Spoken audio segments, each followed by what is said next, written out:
বাঙালি খানায় সবাইকে স্বাগত জানাই।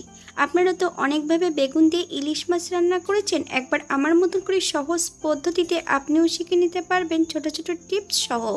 আজকে রান্না করব আমি ফ্রোজেন ইলিশ। ফ্রোজেন ইলিশ রান্না করলে অনেকের গন্ধ লাগে, গন্ধতে অনেকে খেতে চান না, কিন্তু এমনভাবে রান্না করলে ইলিশ মাছের কোনো উগ্র গন্ধটা থাকবে না। তবে আজকে আমি এখানে মশলা ছাড়া কিভাবে ইলিশ মাছ রান্না করলাম, চলুন সেটা একবার দেখে নেওয়া যাক ভিডিওর মাধ্যমে। আশা করছি আজকের ভিডিওটি ভালো লাগবে। সকল বন্ধুদের কাছে অনুরোধ করছি সম্পূর্ণ ভিডিওটি দেখার। এখানে আমি আগের থেকে 4 পিস ইলিশ মাছ ধুয়ে পরিষ্কার করে রেখেছি।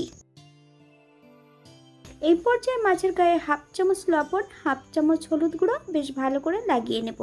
তবে আমি আগের থেকে বেশ কিছুটা সবজি কেটে রেখেছি। একটা বড় সাইজের বেগুন ছোট ছোট টুকরো করে কেটে নিয়েছি। আমি বেগুন আর মাছ একই সঙ্গে কিন্তু লবণ হলুদ লাগিয়ে নেব। 10 মিনিটের জন্য মাছ ও বেগুনগুলোকে রেস্টে রেখে দেব। আপনাদের হাতে যদি সময় থাকে আপনারা বেশি সময় রেখে দিতে পারেন। অপর দিক থেকে একটা কড়াইতে বেশ কিছুটা সরষের তেল অ্যাড করেছি। তেল গরম হওয়া পর্যন্ত অপেক্ষা করতে হবে। মাছ ভাজার সময় সামান্য কড়াইতে যদি একটু লবণ অ্যাড করা হয় তাহলে কিন্তু কড়াই নিচটাতে কখনোই মাছগুলো লেগে যাওয়ার সম্ভাবনা থাকে না। এক এক করে আমি সম্পূর্ণ মাছগুলো তেলের মধ্যে অ্যাড করে দেব। উল্টিয়ে পাল্টিয়ে বেশ ভালো করে মাছগুলোকে ভেজে নিতে হবে। তবে আপনারা আপনাদের পছন্দ মতন মাছগুলো ভেজে নিতে পারেন। বাঙালি রান্না ঘরোয়া উপকরণ দিয়ে আপনাদের যদি রান্নাগুলো পছন্দ হয় তাহলে চ্যানেলটি সাবস্ক্রাইব করে দিয়ে পাশে থাকবেন। পাশে থাকা বেলটি বাজিয়ে দেবেন, নইলে নিত্য নতুন রান্নার নোটিফিকেশন পাবেন না। আমার এই চ্যানেলে আমিষ, নিরামিষ এবং বিভিন্ন ধরনের ইলিশ মাছের রেসিপি দেওয়া আছে। আপনাদের যদি পছন্দ হয় তাহলে চ্যানেলটি ঘুরে একবার দেখে নেবেন।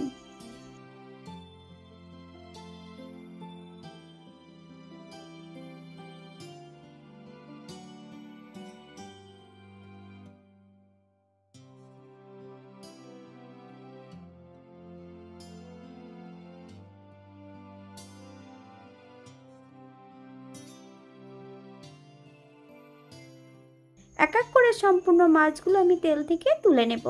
আপনারা এর থেকে কম বেশি ভেজে নিতে পারেন। একই তেলে রান্না করব। ফোড়নে রেখেছি 1/2 চামচ রাঁধুনি, 1/2 চামচ কালো জিরে।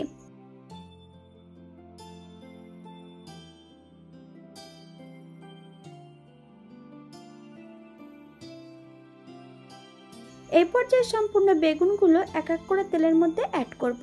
1 থেকে 2 মিনিটের মতন হাই ফ্লেমে প্রথমে ভেজে নেব।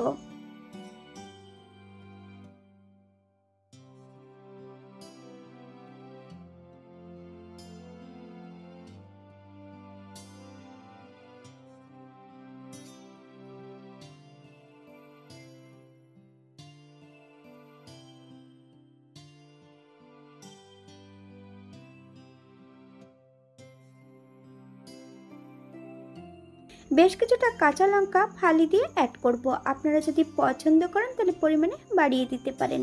আপনারা একবার স্ক্রিনের দিকে ফলো করবেন।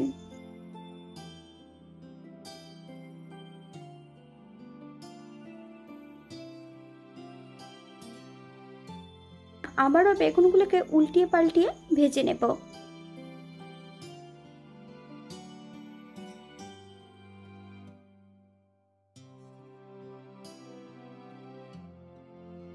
এখানে আমি 2 কাপ গরম জল অ্যাড করব। আপনাদের যতটা গ্রেভির প্রয়োজন আপনারা ততটা জল অ্যাড করতে পারেন। গ্যাসের ফ্লেমটা হাইতে রেখে জলটা অ্যাড করতে হবে।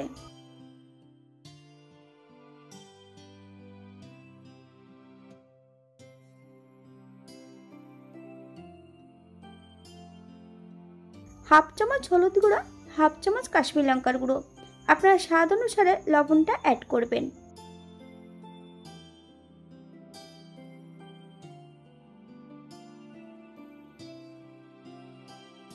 গ্যাসের ফ্লেমটা হাইতে রেখে ভেজে রাখা সম্পূর্ণ মাছগুলো অ্যাড করতে হবে। হালকা হাতে নেড়ে চেড়ে 5 থেকে 7 মিনিটের জন্য ঢাকা দিয়ে রেখে দেব।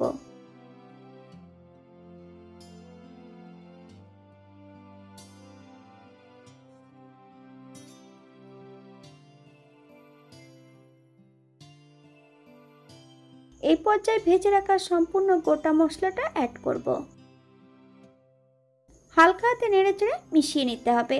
গ্যাসের ফ্লেমটা অফ করে দিয়ে 5 মিনিটের জন্য স্ট্যান্ডিং টাইম দেব, তারপর সার্ভ করব।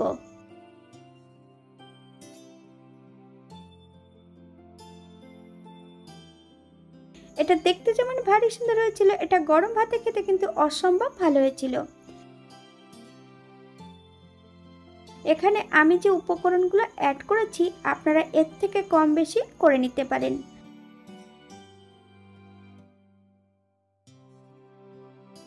আজকের ভিডিওটি এই পর্যন্ত। সবাই সুস্থ থাকবেন, ভালো থাকবেন। অন্যদিন নতুন রেসিপি নিয়ে আপনাদের সামনে আবার আমি হাজির হব। নতুন ও পুরনো সকল বন্ধুদের অসংখ্য ধন্যবাদ ভিডিওটি দেখার জন্য। হাতে যদি সময় থাকে তাহলে একটা লাইক, কমেন্ট, শেয়ার করবেন।